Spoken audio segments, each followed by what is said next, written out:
you doing? What is happening here? Oh my god.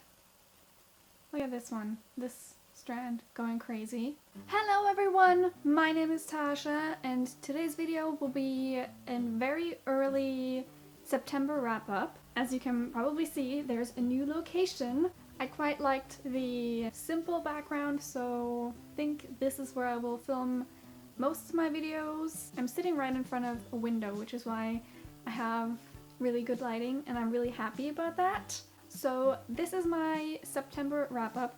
The reason I'm filming this quite early and will be posting it a bit early is on the 27th of September, the SlayThatSeries readathon that is hosted by Chammy and Sarah. I will link that down below. That readathon starts on the 27th of September, so I wanted the books that I read this month wrapped up in this video and then do a separate video for the readathon. Hope that made sense. I read 6 books in the month of September. The first book I read this month was Shatter Me by Tahara Mafi. I gave this book 3 out of 5 stars on Goodreads. It's a dystopian series.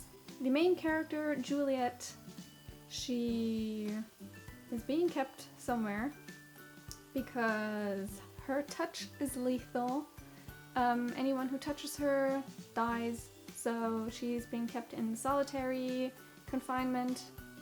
Is that what it's called? I think so. It wasn't mind-blowing. It was an okay read. I did love Tahara's writing though. That was amazing. Loved it so much. So yeah. I also read 2 more short stories of the Tales of the Shadowhunter Academy by Cassandra Clare. I read the 3rd short story called The Whitechapel Fiend. I rated that 3 stars. To be honest, I don't remember a lot of what happened in that story.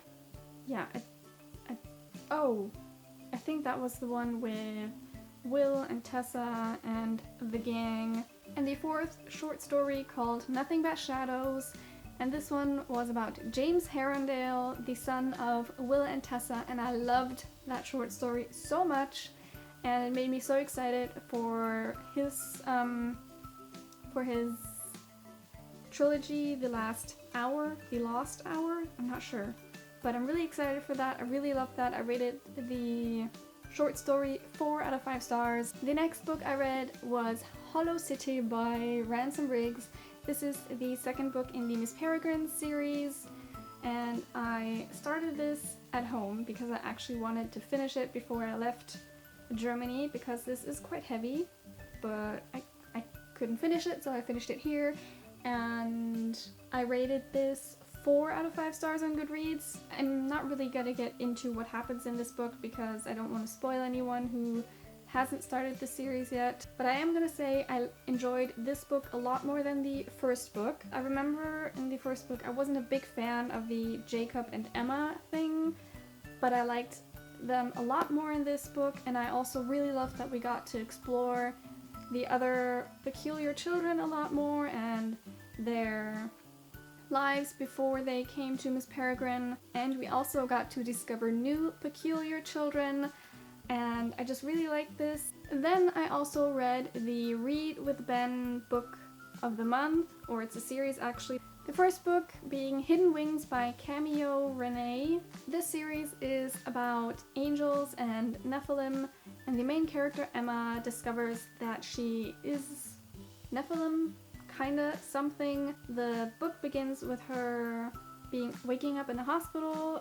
She was in an accident with her parents. Her parents died. She survived, and some mysterious aunt in Alaska adopts her, and that's where she finds out everything about her actual life and what she actually is. I really wanted to like this book because I was really intrigued by the angels and Nephilim premise, but unfortunately I did not like this book at all. I gave it, well, some parts were okay, I guess. I did like the premise, but just there were so many things I did not like about this book. I found the main character Emma quite annoying. And as I've mentioned, she lost her parents at the beginning of the book, and in the span of 2 days, she's like whisked off from her hometown, brought to this aunt in Alaska, meets a whole bunch of boys who are all model-like in appearance, and her love interest, Cade. You'd think that since she lost her parents just like days ago, 1 or 2 days ago, she'd be like in grief and that kind of thing, but she was thinking a lot about Cade and how his smile made her feel, and that everything was so much better with Cade around, and I just found her really annoying, and I also didn't really like the writing. So unfortunately, I gave this book 2 out of 5 stars. The last book I read this month was Crown of Midnight by Sarah J. Maas, the second book in the Throne of Glass series. A lot of people told me it would be getting better from Throne of Glass, and it did. I loved this book so much. As you can see, I bookmarked just a few passages. My favorite parts about this book was that there was a lot more action with Selena. She did a lot more fighting, and you could see a lot more of her actually being an assassin. I also really loved the Kale and Selena scenes. I was fangirling so much, so I really enjoyed this book a lot more than Throne of Glass. I gave it 4 out of 5 stars. I'm also listening to an audiobook at the moment, Simon vs. the Homo Sapiens Agenda by Becky Albertalli. I haven't finished it yet. I am quite enjoying it, and I don't know when I'm gonna finish it. I might listen to more when I go to bed. Those were the books that I've read in September so far, and I'm really excited for the Slay That Series readathon. If you haven't heard of it, I will link information and announcement videos and Twitters for that, all of it down below. Let me know if you're joining the readathon, let me know what books you read in September, tell me everything down below in the comments, and I will see you next time. Bye!